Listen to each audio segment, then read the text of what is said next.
আমার দুষ্টু মিষ্টি ভালোবাসার বন্ধুরা, কেমন আছো সবাই? আশা করি অনেক অনেক ভালো আছো। আমি তোমাদের নীলু আপু চলে এসেছি নতুন গল্প নিয়ে। আজকের গল্পটি শুনলে তোমাদের দাঁড়িয়ে যাবে, তাই গল্পটি শোনার আগে অবশ্যই হেডফোন ব্যবহার করো। আমার বড় এক ভাই আর আমি যে ঘটনাটা বলতে চাচ্ছি তা আমার বড় ভাবিকে নিয়ে। বড় ভাই বিয়ে করে ২০০৩ সালে, আর ভাইয়া বিয়ে করে আমার ভাবির পরিবারের সবাই মিরপুরেতেই থাকে, আর বিয়ে দেয়া হয় একই জেলাতে, মানে ঢাকাতে। আমি যখন ভাবির প্রতি দুর্বলতা অনুভব করি তখন তার বয়স ২৩ বছর। বিয়ের পর ভাবির হঠাৎ করে বেড়ে যায়, আর বেড়ে যাওয়ার কারণে ভাবিকে আগের চেয়ে আরও বেশি সুন্দর লাগতো। ভাবি দেখতে যেমন সুন্দরী ছিল তেমনি তার গঠনটাও। ভাবির যে অংশটা আমার সবচেয়ে ভালো লাগতো তা হলো তার দুটি, তবে তখন এসব নিয়ে কখনো ভাবিনি। তবে ভাবির যখন একটা ছেলের জন্ম হয় তখন আমি লুকিয়ে লুকিয়ে ভাবিকে দেখতাম। যখন সে তার বাচ্চাকে খাওয়াতো আমার খুব লোভ লাগতো। ভাবতাম, ইস, আমিও যদি খেতে পারতাম। কিন্তু আমার স্বপ্নটা স্বপ্নেই রয়ে যায়। তবে আমি হাল ছাড়িনি, সুযোগের অপেক্ষায় ছিলাম। আর একদিন সেই সুযোগটা এসেই গেল। দিনটি ছিল ২০০৪ সালের এপ্রিল মাসের ২১ তারিখ। হঠাৎ করে ভাবি বলল যে ভাবির নাকি খুব শরীর খারাপ, বুকে নাকি অনেক ব্যথা করছিল। দেরি না করে তাড়াতাড়ি আমি ডাক্তার সাথে করে নিয়ে যাই, কারণ বড় ভাই তখন বাড়িতে ছিল না, আর বড় ভাই ব্যবসার কারণে থাইল্যান্ডে গিয়েছিল। তো ডাক্তার গিয়ে ভাবিকে দেখে বলে দেরি না করে ভালো একজন হার্টের ডক্টর দেখাতে। আমি ঘটনাটা বড় ভাইকে জানাই। বড় ভাই আমাকে বলল যে ভালো কোনো হসপিটালে নিয়ে যেতে। আমি তখন একটা প্রাইভেট কার করে মিরপুর থেকে ভাবিকে নিয়ে সৌরওয়াদী হসপিটালের উদ্দেশ্যে রওনা হই। হসপিটালে পৌঁছাতে পৌঁছাতে আমাদের প্রায় কয়েক ঘন্টা লেগেই যায়। আমি ভাবিকে নিয়ে আমার পরিচিত একজন হার্টের ডাক্তার দেখাই। ডাক্তার ভাবিকে দেখে কিছু টেস্ট দিল আর আমাকে কিছু ওষুধ নিয়ে আসতে বলল। আমি ভাবিকে টেস্টগুলো করিয়ে ওষুধ নিয়ে আসি। ডাক্তার ভাবিকে একটা স্যালাইন দিল, যা শেষ হতে প্রায় রাত ৮টা বেজে যায়। স্যালাইন শেষে ভাবিকে কিছুটা ভালো মনে হলো। ডাক্তার ভাবিকে দেখে আরও কিছু ওষুধের নাম লিখে দেয় আর একটা ব্যথা কমানোর মলম নিয়ে আসতে বলে। আর মলম দিয়ে বলে রাতে ভালো করে মালিশ করতে ব্যথা কমে যাবে, আর বলল পরদিন আবার নিয়ে যেতে টেস্ট রিপোর্টগুলো দেখে ফাইনাল প্রেসক্রিপশন দেবে। ডাক্তারের কথা শুনে আমু তো মনে মনে খুশি, কারণ আজ হয়তো সেই দিন যে দিনের অপেক্ষা আমি অনেক আগে থেকে করছি। আমি ভাবিকে আমার মনের কথা বুঝতে না দিয়ে জিজ্ঞেস করলাম, আমি ভাবি এখন কি হবে, রাতে কোথায় থাকবো আমি? ভাবি অনেকভাবে বলল, এক কাজ করো, তুমি যেহেতু থাকতেই হবে চলো কোনো হোটেলে গিয়ে উঠি। এই রাতটাই তো মাত্র, কোনো রকম কাটাতে পারলেই চলবে। আমার তো ভাবির কথা শুনে আকাশের চাঁদ পাওয়ার মতো অবস্থা। আমি তাহলে বাসাতে আমি জানিয়ে দেই, কি বলো ভাবি? হ্যাঁ, তাই করো। আমি বাসাতে আর বড় ভাইকে ফোন করে সব জানাই। বড় ভাই থেকে যাওয়ার জন্য বললে আমি ডাক্তারের দেয়া ওষুধগুলো আর মলমটা নিয়ে বাইরে থেকে খাওয়া দাওয়া সেরে ভালো দেখে একটা হোটেলে উঠি। হোটেলে ওঠার পর আমি ভাবিকে বলি, তুমি আগে ফ্রেশ হয়ে নাও, তারপর আমি তোমার মলম মালিশ করে দেব। ভাবি আমার কথা শুনে একটু লজ্জা পেল আর বলল, তোমার মালিশ করতে হবে না, আমি নিজেই মালিশ করতে পারবো। এ কথা বলার সময় ভাবির মুখে মুচকি হাসি ছিল। আমি বললাম, তুমি আগে গিয়ে গোসল করে নাও, তারপর দেখা যাবে। ভাবি গোসল করার জন্য বাথরুমে চলে যায়। আমি ভাবতে থাকি কিভাবে শুরু করব। এই সব কথাগুলো ভাবছিলাম, আর তখনই ভাবি গোসল শেষে বাথরুম থেকে বের হলো। ভেজা ভাবিকে দারুণ লাগছিল। আমি এক দৃষ্টিতে তার দিকে হাঁ করে তাকিয়েছিলাম। সে আমার অবস্থা দেখে বলল, ভাবি এভাবে হাঁ করে তাকিয়ে কি দেখতেছো? আমি ভাবি, সত্যি কথা বলতে কি, তোমাকে আজ অনেক সুন্দর লাগছে। ভাবি, আজ কেন? আগে বুঝি আমাকে সুন্দর লাগতো না? আমি, তা না, আজ একটু বেশি সুন্দর লাগছে তোমাকে। ভাবি, যাও, আর পাকামো করতে হবে না, গোসল করে নাও। আমি, ওহ তাই তো, আমি তো ভুলেই গিয়েছিলাম বলে তাড়াহুড়া করে বাথরুমে ঢুকে গেলাম। গোসল শেষে হাফ প্যান্ট পরে যখন বের হলাম তখন ভাবি আমার দিকে তাকিয়ে মুচকি মুচকি হাসছিল। আমি, কি? আমি তো হাসিনি। আমি দেখছি। আচ্ছা, তোমার এখন কেমন লাগছে ভাবি?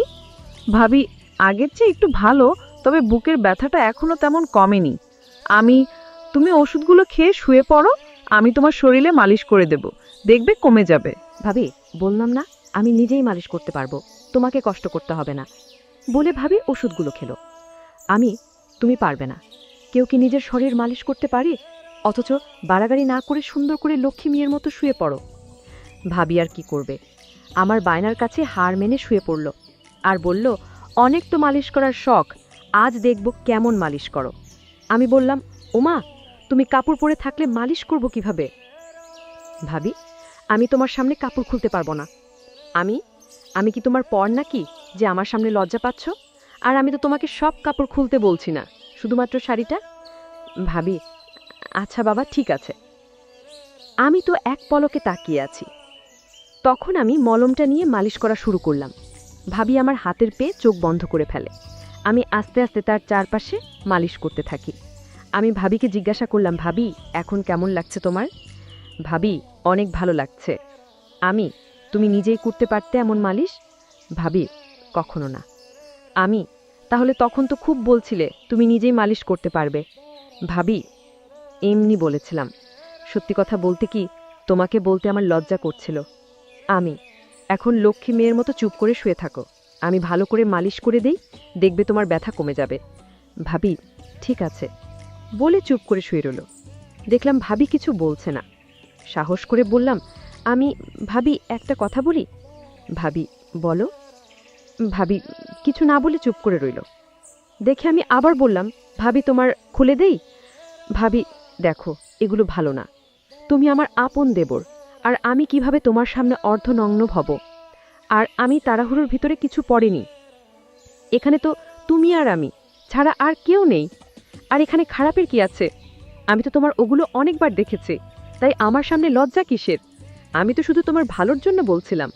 এই বলে একটু অভিমানের ভঙ্গি করে বললাম, থাক, লাগবে না, বলে আবার মন দিলাম।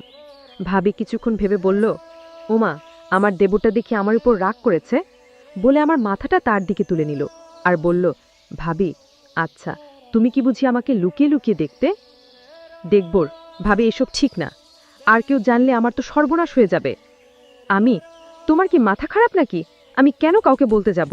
তোমাকে লুকিয়ে দেখার কি আছে? তোমার ছেলেটাকে যখন তুমি খাওয়াতে, তখন তো আমি অনেকবার দেখেছি, তবে সেটা অনেক আগে। আর একদিন বড় ভাই যখন খাচ্ছিল, তখন আমি দেখছি। ভাবি, আচ্ছা, তাই বুঝি এখন আমার এগুলো আবার কাছ থেকে দেখতে ইচ্ছে করছে? এই বলে ভাবি তার দ্বীপ বলল, দেখো, তোমার যত ইচ্ছে দেখো, আর এগুলোকে একটু ভালো করে মলম মাখে। আমি তো খুশিতে ভাবি বসিয়ে দেই। তারপর 2 হাত দিয়ে ভাবির শক্ত শক্ত 2টা গুলো দেখতে খুব সুন্দর ছিল।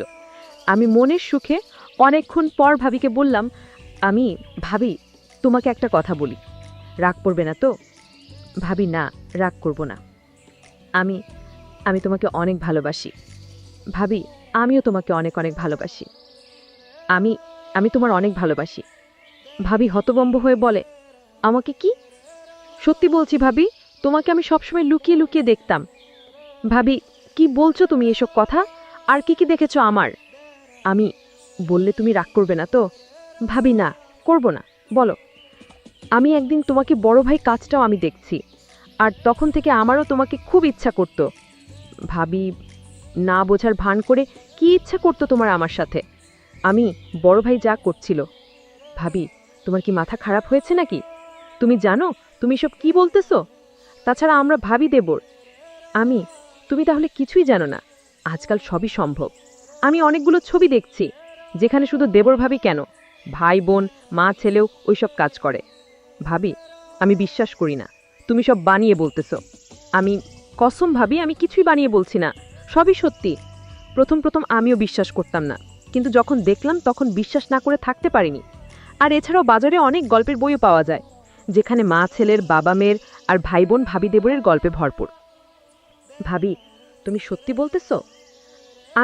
ভাবি, আমি কি তোমাকে মিথ্যা বলবো নাকি? আর কসম তো করলামই। কসম করে কেউ কি মিথ্যা কথা বলে নাকি? ভাবি কিছুক্ষণ চুপ করে থেকে বলল, আচ্ছা, ওইসব বাদ দাও। আমি বুঝতে পারলাম ভাবি কিছুটা দুর্বল হয়ে পড়েছে, তাই আমি এবার দেখি ভাবির শ্বাস ঘন হচ্ছে। আমি একবার উপরে যাই, আবার নিচে নেমে আসি। কিছুক্ষণ পর ভাবি আবার জিজ্ঞেস করে, ভাবি, আচ্ছা, আমরা যা করছি তা কি ঠিক? আমি বেঠিক কি আছে? আর আমরা দুজন তো মানুষ, আর যদি চায় তাহলে সেখানে সমস্যা তো থাকার কথা নয়। আর তুমি কি জানো, পৃথিবী শুরু হয়েছে পারিবারিক খেলা দিয়ে। আগে তো দেবর ভাবির ভাই বোনের বিয়ে বৈধ ছিল, আর তা হতো অনেক ধুমধাম করে। আর অনেক জায়গায় বাবার যদি কিছু হয়, ছেলে তার মাকে বিয়ে করে। এরকম আরো অনেক কাহিনী আছে। ভাবি, তাই নাকি? তুমি এত কিছু জানলে কি করে? আমি বই পড়ে। ভাবি, তাই তো বলি, আমার প্রতি তোমার এত মনোযোগ কেন ছিল? আচ্ছা, তুমি তাদের মতো আমার সাথে? তুমি যদি মত দাও তাহলে তোমাকে ভালো করে। আর এটা আমার অনেক দিনের আশা। একমাত্র তুমিই পারো আমার আশাটা পূরণ করতে। ভাবি, ভাবি, আমি আমি হ্যাঁ তুমি। ভাবি, কিন্তু আমার খুব ভয় করছে যদি কেউ জেনে যায়।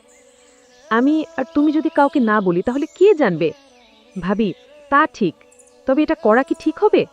ভাবি, তুমি শুধু শুধু চিন্তা করছো, কিছুই হবে না, আর কেউ জানবে না। আমরা তো আর সবার সামনে না। এইসব কথা বলতে বলতে আমি ভাবির কাছে যাই। ভাবি এতক্ষণ খেয়ালই করেনি। পরদিন সকালে ফ্রেশ হয়ে হোটেল ছেড়ে দিয়ে আমরা নাস্তা করে হালকা মার্কেটিং করে সকাল 9টার দিকে আবার হসপিটালে যাই। ডাক্তার বলে চিন্তার কোনো কিছু নাই, রিপোর্ট নরমাল, তবে যে ওষুধগুলো দিয়েছি তা চালিয়ে যান, আর 1 মাস পরে এসে আরেকবার চেক আপ করে নেবেন। আমরা ডাক্তার থেকে বিদায় নিয়ে বাসার দিকে রওনা দেই। আর ওই দিনের পর থেকে আমাদের প্রতিদিনই হয়ে থাকে। আবার কখনো ভাইয়া যদি দেশের বাহিরে যায়, তখন আমাদের রাতেও হয়।